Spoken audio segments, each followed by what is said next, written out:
இப்போ இந்த சட்டமன்ற தேர்தல் முடிவுகள், ஜார்க்கண்ட் மகாராஷ்டிரா சட்டமன்ற தேர்தல் முடிவுகள், அதே போன்று 48 தொகுதிகளுக்கான இடைத்தேர்தல், சட்டமன்ற தொகுதி இடைத்தேர்தல், 2 தொகுதிகளுக்கான நாடாளுமன்ற இடைத்தேர்தல் அப்படின்னு நம்ம அந்த முடிவு எதிர்நோக்கி நம்ம காத்துக்கிட்டு இருக்கோம். இன்னும் சில நிமிடங்கள் அந்த வாக்கு எண்ணிக்கை தொடங்கி இருக்கிறது.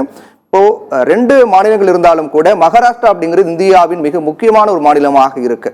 என்றால் உத்தரப்பிரதேசத்துக்கு பிறகு அதிக மக்கள் தொகை பெரிய மாநிலமாக இருக்கக்கூடியது, அதிக சட்டமன்ற தொகுதிகள் கொண்ட மாநிலமாக மகாராஷ்டிரா இருக்கு. அப்படின்ற போது இந்த மகாராஷ்டிரா தேர்தல் முடிவு அப்படிங்கிறது எந்த அளவுக்கு ஒரு மிகுந்த எதிர்பார்ப்பு முக்கியத்துவமா நம்ம பார்க்கப்படுது? 2019 முதல் இப்போ வரைக்கும் பார்த்தீங்கன்னா 3 அரசு அமைந்திருக்கிறது, 3 முதலமைச்சர்கள், 4 துணை முதலமைச்சர்களை மகாராஷ்டிரா அரசு கண்டிருக்கு.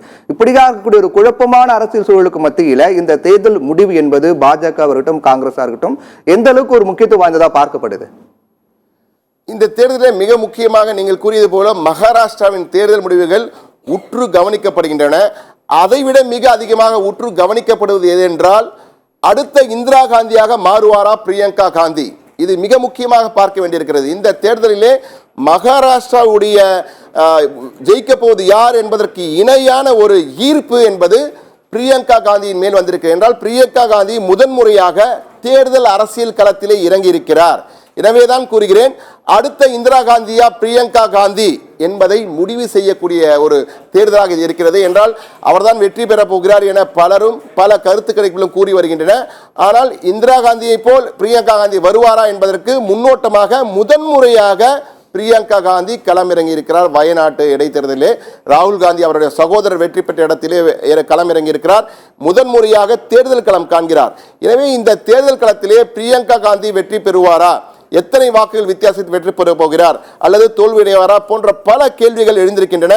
எனவேதான் கூறுகிறேன், அடுத்த இந்திரா காந்தியா பிரியங்கா காந்தி என காங்கிரஸ் கட்சிக்கு மிக முக்கியமான, காங்கிரஸ் தொண்டர்களுக்கு இது முக்கியமான தேர்தல். என்றால் பிரியங்கா காந்தி மற்றொரு சக்தியாக காங்கிரஸிலே உருவெடுப்பாரா என்றால், ராகுல் காந்தி தொடர்ந்து இருந்து வந்தாலும் அவருடைய தலைமையின் கீழ் இதுவரை வெற்றி வாகை சூடி ஆளுகின்ற கட்சியாக இன்னும் மாறவில்லை.